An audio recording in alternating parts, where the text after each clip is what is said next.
వందనాలండి. అందరికీ నూతన సంవత్సర శుభాకాంక్షలు. మరి మనకి ఒక సంవత్సరం మీద పడుతుందంటే చాలా హ్యాపీగా ఫీల్ అవుతాం, కానీ తెలియదు ఏంటంటే దేవుడు మనకి 70-80 ఏళ్ళు వయసు పరిమితి ఇచ్చాడు. అంటే మనకు ఒక సంవత్సరం ముందుకెళ్తుందంటే మన ఆయుష్లో ఒక సంవత్సరం తగ్గిపోతుంది కదా. మనం పెద్దవాళ్ళం అయిపోతున్నాము. అలాగే పెద్దవాళ్ళం అయిపోతున్నామని మీకు బాగా అర్థం కావాలంటే, ఇప్పుడు మనం టిక్కీ బియ్యం తెచ్చుకున్నాం అనుకోండి, అది ఎన్ని రోజులు వచ్చింది, ఒక నెల వచ్చిద్దా, ఎన్ని రోజులు వచ్చిందని తీసే కొద్దీ తరిగిపోతూ ఉంటాయి బియ్యం కదా. అలాగే మన వయసు, మన సంవత్సరాలు గడిచే కొద్దీ వయసు తగ్గిపోతూ ఉంటుంది. దేవుడు ఇచ్చిన ఆయుష్ కాలం తగ్గిపోతూ ఉంటుంది. ఈ తగ్గిపోతున్న టైంలో దేవుని కొరకు మనం ఎంతవరకు పనిచేసాము, దేవుని కొరకు మనం ఎంతవరకు నిలబడ్డాం అనేది దేవుడిచ్చిన జీవితం కాబట్టి మనం గ్రహించుకోవాలి. ఇప్పటికైనా ఈ వయసుకు వచ్చిన తర్వాత అయినా మనం 40లో దేవుణ్ణి తెలుసుకున్నామా, 50లో దేవుణ్ణి తెలుసుకున్నామా, తెలుసుకున్నప్పుడు మనం దేవుని కొరకు నిలబడాలి, ఆయన కార్యక్రమాల్లో పాల్గొనాలి. దేవుని గురించి యేసుక్రీస్తు వారి లోకానికి వచ్చి తన ప్రాణాన్ని అర్పించారని మనం చెప్పాలి. ఎందుకంటే యేసుక్రీస్తు వారి భూమి మీదకి వచ్చినప్పుడు 33.5 సంవత్సరాలు ఉన్నప్పుడు యేసుక్రీస్తు వారు తనకి కొద్ది కాలమే ఈ లోకంలో సమయం ఉన్నప్పుడు మరి తండ్రి చెప్పిన ప్రతి విషయాన్ని కూడా ఈ భూమి మీద యేసు ప్రభు వారు నెరవేర్చారు. అలాగే మనకు కూడా దేవుడిచ్చిన అవకాశాన్ని బట్టి ఈ వయసుకు వచ్చినా కూడా, మరి ఇక్కడ చాలా పెద్ద వయసు వాళ్ళు ఉన్నారు, ఈ వయసుకు వచ్చిన వారు మీరందరూ కూడా దేవుని పనులు ఇంకా బలంగా వాడబడాలి, దేవుని మాటలు చెప్పాలి, మీరు దేవుళ్ళలో నిలబడాలని నేను కోరుకుంటున్నాను. ఈ పాట ద్వారా ఇంకా అనేక విషయాలు తెలుసుకుందాము.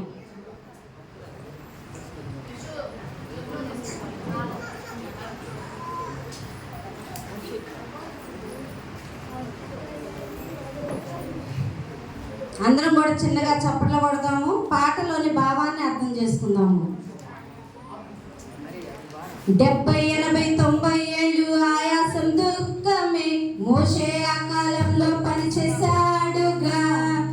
ముసలోడని దేవుడు మోసేనే వదలలేదుగా.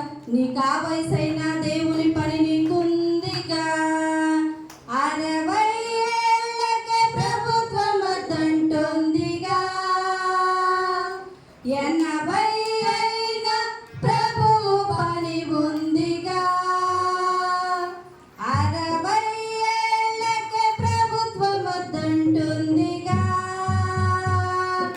80 అయినా ప్రభువు పని ఉందిగా.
ఇంకా వయసైన దేవుని పని నీకుందిగా. ఈ భూమి మీద మనము దేవుడు అవకాశం ఇచ్చినప్పుడు ఆయన పని మనం చేయాలండి. అవకాశం ఇచ్చినా కూడా మనం చేయకోకుండా ఉన్నామంటే అది సాతాను మనల్ని ప్రేరేపిస్తుంది ఆ విధంగా చేయొద్దు అని. ఏ దశలోనైనా దేవుడు మనల్ని పిలిచినప్పుడు ఆ పని చేయాలని అప్పచెప్పినప్పుడు ఆ పని చేయటం దేవునికి ఇష్టము. బాల్యమైన యవ్వనమైన ఏ దశలోనైనా నీ చేతికి వచ్చిన ఏ పని అయినా ఇక్కడే చేయాలి. చనిపోయాక చేద్దామంటే ఉపాయమే లేదు.